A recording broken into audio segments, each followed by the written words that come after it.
strong this boat is. So it was built for Antarctica. So we were not sure in that moment if we can make it back on land. And it was really a scary moment. So we were only praying and hoping. And water was coming in, so I used my socks from my grandma. She done some socks for me. I put silicone in it. With the silicone socks, we were trying to avoid water coming into the boat. So it was a terrible time. And you see here the steering system, so that was all smashed by the impact. And we have had actually no idea how we can continue. We ended up, because we have had no sponsors, 1.5 years repairing the boat in Patagonia. And then we came up with the idea, let's build the example for all sailors in the world, like the house you have seen in the beginning, what is possible with renewable technologies. So Skype was just new, calling over the internet, and we were calling Europe and so on, and we got a lot of exciting equipment. Now the boat produces now about 1.5 kilowatt with solar and wind power. It's a very good combination. When it's nice, you have the sun. When it's not so, when it's stormy weather, you have the wind to run the systems. But the boat is, we try not to be only efficient on the production side, we try also to be productive on the consumption side. And that's why we decided to go with, to have Katadin as our partner to find out the most efficient water maker in the world. Now, you see here the technical compartment in the boat where we do all the statistics and measurings to get more and more efficient products. And at the end of my speech, I like to show you now a little bit how we do it now as a family. You have to understand, when we started, we were thinking that we will be, we have about 4 years to do this world record. And then we have had all these disasters. We have seen so many schools. So we have seen already around, with Singapore, it will go roughly to 45,000 students.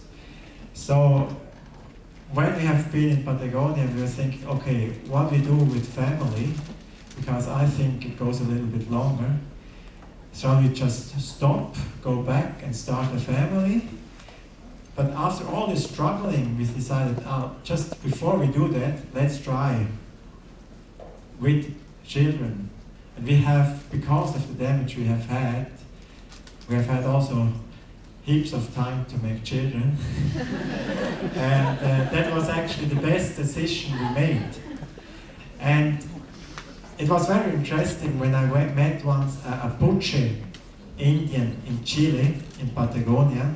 I asked her, what do you think is the best we can do to help our planet? She goes, that's easy, making children.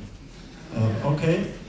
And you know, when you come from an overpopulated Switzerland, or also in Singapore, or quite many, in China maybe even more, then you think every child you do is one polluter more.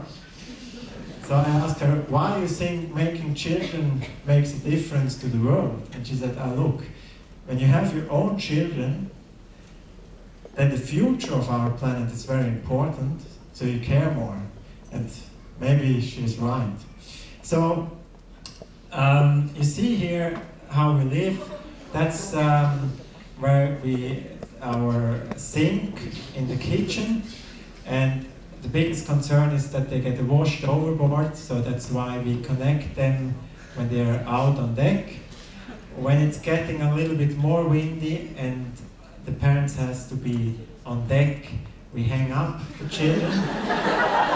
It's funny for them, it's playing helicopters, and we are sure that don't press the emergency button, because children alone, they do all these silly things. And that's our small boat when we go to the schools on an island. You see also here we use our paddles but we have now also an electrical motor that runs by solar power.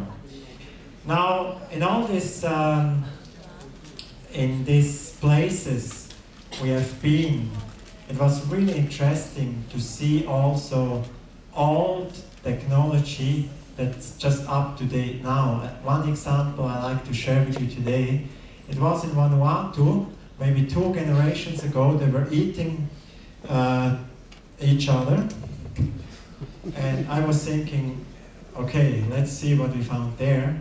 So we come not with an approach telling, oh, we are the Swiss people, we have great technology. We first always try to find out from the people what they have to offer. And this lady on this island, she showed me her fridge. So it was a clay pot, double wanded, and in between there was water. And like this, she was able to keep the food up to 2 weeks in this hot climate. I told her, look, you are not behind the moon. A lady somewhere in LA without electricity, so without microwave, fridge and freezer, this family will just starve after 3 or 4 days, you know. And you do it in this hot climate without electricity. So this, with the energy crisis we have today, is just best, you know.